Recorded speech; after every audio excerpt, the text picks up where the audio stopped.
Alright, welcome back to Mountain Time Reading at the Moore Mountainic Empire. And no, this place is not on the map.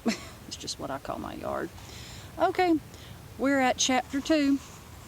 Now remember last time in chapter 1 we met all the herdmans, and then we met me, and we found out that Imogene was always in my class. So now we're at chapter 2. Mother didn't expect it. Mother didn't expect to have anything to do with the Christmas pageant except to make me and my little brother Charlie be in it.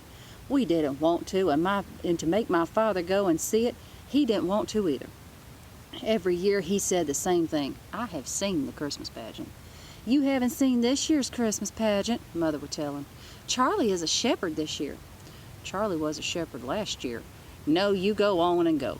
I'm just going to go stay here and put on my bathrobe and sit by the fire and relax. There's never anything different about the Christmas pageant. There'll be something different this year, darling, Mother said. Like what? Well, Charlie is wearing your bathrobe. So that my father went to the pageant to go see his bathrobe. That's what he said. Actually, he went every year, but it was always a struggle, and Mother has said that was her contribution to the Christmas pageant, to get my daddy to go to it. But then she got stuck with the whole thing when Miss Georgia Armstrong fell and broke her leg.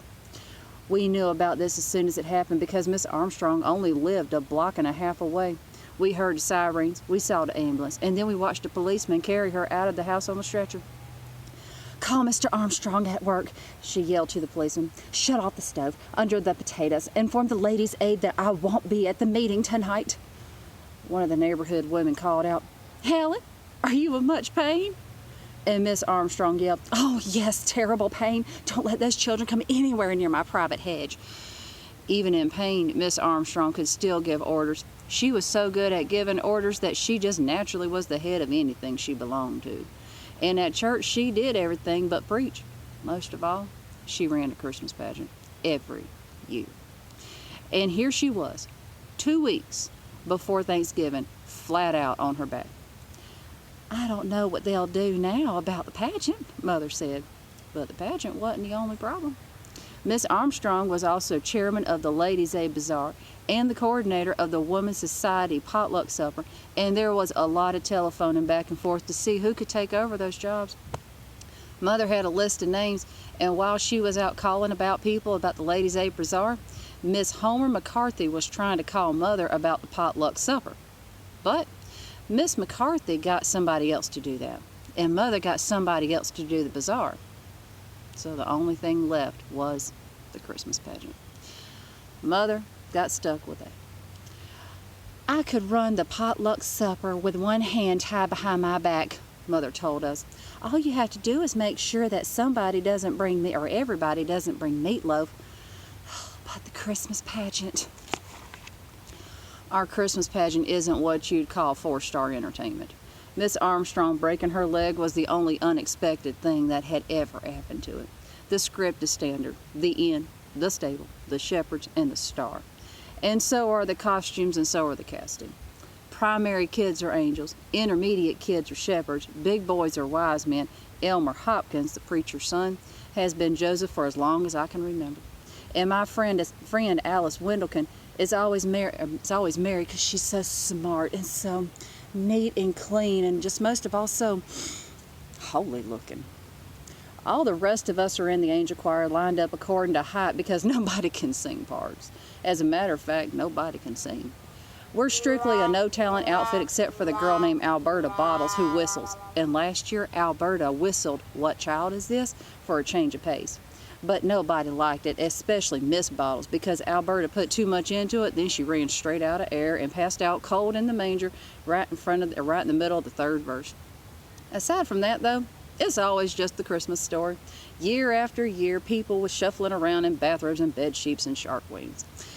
Well, my daddy had said, once Mother got put in charge of it, well, why don't you just cancel the pageant and just show movies? I don't know. Fred, I know a good movie, Charlie said. We had it in school.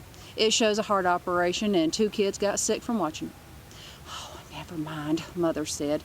I guess you all think you're pretty funny, but the Christmas pageant is a tradition and I don't plan to do anything different.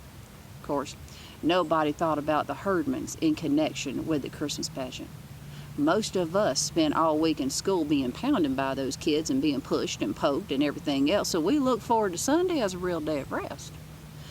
Once a month, the whole Sunday school would go to church for the first 15 minutes of the service, and then they'd do something special. Sing a song or act out a parable or recite Bible verses. Usually the little kids sang Jesus Loves Me, which was all they were up to. But when my brother Charlie was in with the little kids, his teacher thought up something different to do. She had everybody write down on a piece of paper what they liked best about Sunday school, or draw a picture of what they liked best.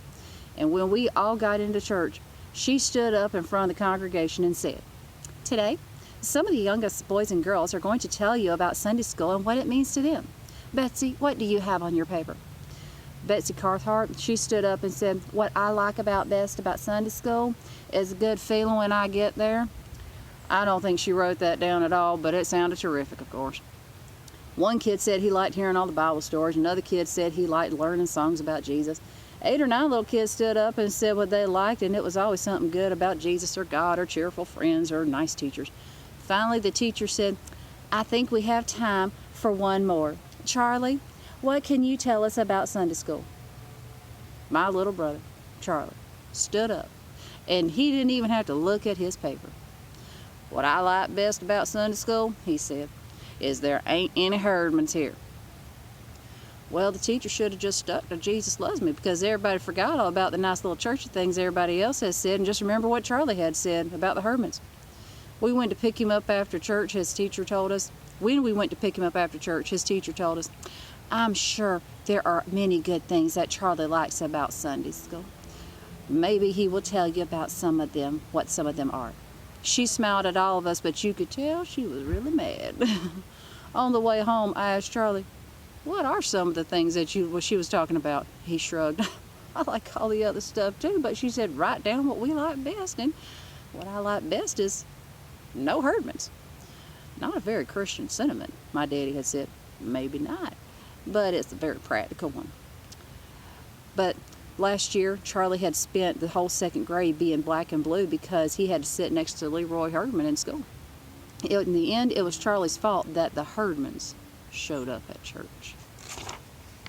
For 3 days in a row, Leroy Herdman stole the dessert from Charlie's lunchbox, and finally Charlie gave up trying to do anything about it. "Oh, fine, go on and take it. I don't care. I get all the dessert I want in Sunday school." Leroy wanted to know more about that. What kind of dessert do you get in Sunday school? And we will stop there.